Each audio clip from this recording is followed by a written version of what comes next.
Welcome back to the podcast. Today, we're diving into a crucial topic, workplace injuries in Canada. Each year, hundreds of thousands of Canadians get injured on the job, and some industries are significantly more dangerous than others. We'll take a closer look at the top 5 high-risk sectors: healthcare, manufacturing, construction, transportation, warehousing, and retail trade. That's right. These sectors account for most of the injuries and fatalities in Canada. In fact, over 349,000 lost-time injury claims were reported in 2022 alone, not to mention the nearly 1,000 fatalities. It's a staggering number, and it's clear that some industries are bearing the brunt of these accidents. Let's start with healthcare. This sector has the highest number of injuries each year, with over 127,000 lost-time claims in 2022. Yeah, it's shocking. Healthcare workers are under so much pressure, and there are a lot of risks involved. Musculoskeletal disorders are pretty common because of the heavy lifting, especially when it comes to moving patients. But it's not just physical strain. Workplace violence, like assaults from patients, is also a major issue. Plus, there's the risk of needle stick injuries and exposure to diseases. Absolutely. And we've seen a significant increase in injuries, especially since the pandemic. In Ontario, healthcare worker claims rose by 60% between 2020 and 2022. The pressure on frontline workers skyrocketed and the risks escalated. The question is, what can be done to address this? There are several strategies that could help. One is the use of mechanical lifting devices to prevent strain. There are also violence prevention policies and staff training programs, which could help protect workers from assaults. And don't forget ergonomic design in the workplace, along with infection control protocols. They all play a role in reducing risk. For sure. Moving on to manufacturing, another high-risk sector. In 2022, there were over 30,000 lost-time injuries in manufacturing. This includes industries like food processing, automotive, and furniture manufacturing. Workers in these fields face machinery-related injuries, repetitive strain, and injuries from falling objects. It's definitely not a sector for the faint of heart. No kidding. I mean, the machinery in manufacturing is powerful and dangerous. A small mistake can lead to serious injuries like cuts, amputations, or even worse. But there has been some improvement in recent years, with automation and better safety measures reducing injury rates. Still, small and medium-sized enterprises, or SMEs, face higher risks because they often don't have the resources to implement all the safety measures that larger companies do. Right? And we're seeing a trend where automation is helping reduce these injuries, but it's not a cure-all. For instance, mandatory machine guards and lockout procedures are crucial to keeping workers safe. Then there's also job rotation, ergonomic aids for lifting, and forklift safety training to consider. And those workplace culture improvements really make a difference. In manufacturing, a strong safety culture can be a game changer. The more companies focus on employee safety, the fewer injuries they'll see. Moving on to construction, this is another high-risk area. In 2022 alone, there were over 183 fatalities in the sector, which is the highest fatality rate of any industry in Canada.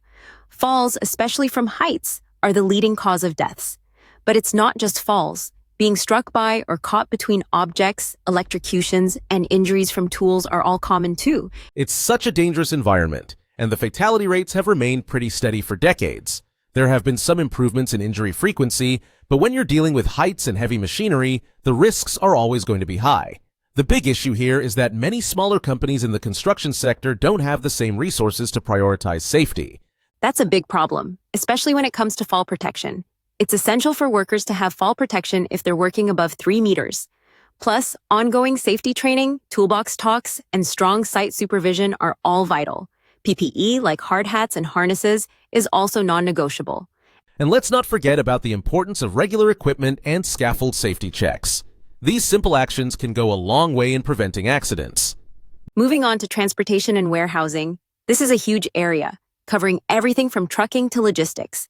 Over 25,000 lost-time injury claims are made every year in this sector, and it also contributes to about 20% of workplace fatalities in Canada. A lot of it comes down to motor vehicle accidents, which are often the leading cause of fatalities. But there are also falls, overexertion injuries, and forklift-related incidents that make this sector hazardous. As e-commerce grows, so does the demand on workers, which might explain the slight rise in injuries recently. Definitely. Plus, a lot of older drivers are working in this industry, and lone work situations increase the risks. The solution? Fleet safety programs, fatigue management, and regular vehicle inspections. There are also advanced driver assist technologies that can help prevent accidents. Not to mention, warehouse ergonomics and mechanical aids are important to reduce strain on workers. And of course, forklift safety training and clear traffic control measures inside warehouses can help avoid those all-too-common accidents. Now, let's talk about retail trade. While it's not traditionally considered a high-risk industry, it's still among the top sectors due to the sheer volume of workers. We're talking about grocery stores, department stores, and convenience shops. Injuries here tend to be caused by strains from lifting, repetitive motions, slips, trips, falls, and even workplace violence. Exactly. Retail may not have the same level of physical danger as, say, construction or manufacturing, but the high volume of workers and customers means there are still a lot of risks. Plus, younger and part-time workers are more vulnerable to injury. Prevention here often comes down to things like ergonomic training and safe lifting practices. Strict housekeeping protocols can help avoid slips and falls, and tools like ladders and box cutters need to be used safely. Another critical aspect is having clear plans for handling workplace violence, especially in convenience stores or places that are open late at night. All in all, each of these sectors has its own unique set of challenges, but there are common threads when it comes to prevention. Strong safety cultures, regular training, and robust safety protocols can make a big difference. Absolutely. And as these industries continue to evolve, so must the safety practices. Keeping up with new technologies, improving workplace design, and maintaining strict regulatory compliance are key to reducing injury rates and saving lives. Well said. And with that, we'll wrap up today's discussion on high-risk workplaces in Canada. Thanks for joining us, and we hope this information helps you understand the importance of workplace safety in these critical sectors. Take care, everyone, and stay safe out there.